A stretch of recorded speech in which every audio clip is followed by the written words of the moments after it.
Hey, what's going on? It's Kelly, and thank you so much for hanging out with me for another vlog from the Sex Factor. I was out today, had a little stroll through the city, hung out with a certain guy that we'll just call Sarge. Had an amazing time, went to the Central Park Zoo, hit up Central Park, strolled the city, enjoyed some Starbucks and some lunch, and a nice little kiss at the end. And, how did it end? Basically, we'll definitely have to hang out again soon. I totally agreed. I thought he was cool. The dating world is something that's new to me. In case you didn't know, I'm going to tell you again, I was in a 7.5-year relationship. And prior to being in a 7.5-year relationship, Facebook didn't exist, MySpace didn't exist, text messaging was not the norm. So there are all these new facets to the dating world that I'm just getting used to. A little nerve-wracking.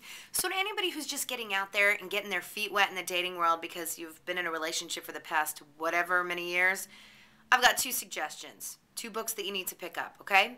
Greg Barron, He's Just Not That Into You. Yes, the movie's out. You could check that out. But the book is a little more cut and dry, a little more detailed. I myself had a copy when I lived in Portland. I've since lost it, and I'm going to replace that copy. Maybe even tonight I'll go to Barnes & Noble. And you know what other book you need to pick up? And I'm reading off my computer. I apologize. No eye contact. Be honest, you're not that into him either. That's from sex therapist Ian Kerner. He's a frequent contributor to Cosmo magazine.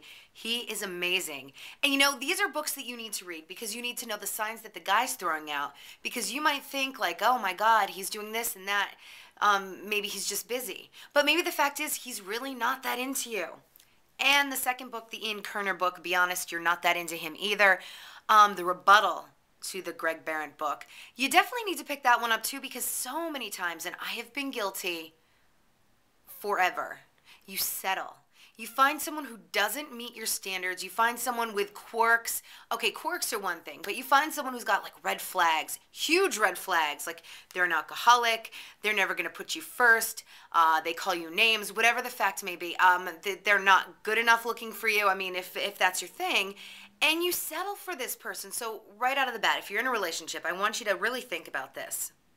Is this person really the one for me? Or am I settling? Because that's a question that I have never asked myself in any relationship. And maybe that's where I've gone wrong all these years. So no more. I'm not going to settle. I'm not going to look for men that are projects. I'm going to look for men that have exactly what I want out of a man. They have all these great things to offer me. And then if they've got quirks, great. That just makes them more of a unique individual. That's the way I'm going to approach this whole dating thing. And another thing that I learned over the last week, you can't overanalyze everything. I know it's so easy to be like, well, when he hugged me, he did the pat. And the pat means just a friend. Or when he hugged me, he rubbed my back. So that means he's into me. Or he paid for dinner, so that means that it was a date. Or he opened the door for me, so that means he's into me. I mean, all these questions, everybody's different.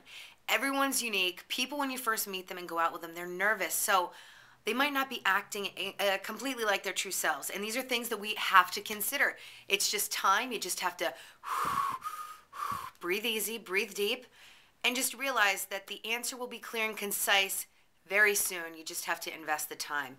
If they're worth putting the time in for. But again, like I said, you got to ask yourself, when you go out with someone, am I settling? Look, I'm 30. I'm not about to play the game. I don't want to screw around with guys that, you know, aren't going to be fulfilling for me. Guys that, you know, like something that drives me nuts. Passionless people. You've got to be passionate about something in life. Your job, your goals, your aspirations, sports, I don't know. Sex, definitely you have to be passionate at. And if you're not passionate, I'm sorry, I just don't have time for you. Also, you know, guys with no goals. Someone who's just status quo. I'm working my, you know, crappy job and I'm cool with that. And they're not looking to constantly expand their horizons and do better for themselves. I don't have tolerance for that. I want someone who's a go-getter and they've got goals and aspirations, and that's just what I need. So if I met someone who didn't have that, I'm 30. I don't have time for you. You seem like a great guy. Unfortunately, you're not for me. Why beat around the bush? The free dinner just isn't worth it. So there you go. My tips for you today, and I'm sure I'll have more. I've had lots of stuff to vlog about in New York City, although I didn't whip out the camera as I was on a date with Sarge, because that would have been kind of strange. But the tips that I have for you, dating. Yeah, it's stressful, it's confusing. Take it with a grain of salt. Breathe deep. Don't overanalyze everything. And 2 ratings for you. He's Just Not That Into You, ladies. And Be Honest, You're Just Not That Into Him by Dr. Ian Kerner, the sex therapist that contributes to Cosmo Magazine. That's my tips for today. Any other books that I find at Barnes & Noble on my trip later on tonight, for sure, I will fill you in. And we'll chit-chat soon. Thanks so much for listening to The Sex Factor, or watching The Sex Factor vlog. I got lots of interesting stuff coming up, like, just to give you a little tease, when I was walking through New York City today, I've noticed recently that mannequins in the windows seem to have eraser head nipples. I'm offended by this, and they're women's stores, so it's not like they're trying to get guys to buy whatever. So we're going to have to break that down. I'm hopefully going to start to get some people to contribute to this. So if you've got a little flip video camera, you've got a little camcorder, you've got a microphone, by all means, give me your 2 cents on whatever I'm talking about. If you've got something you want to share, let me know. Email me your video. I'll be more than happy to post it to the channel on YouTube. Thanks so much for hanging out,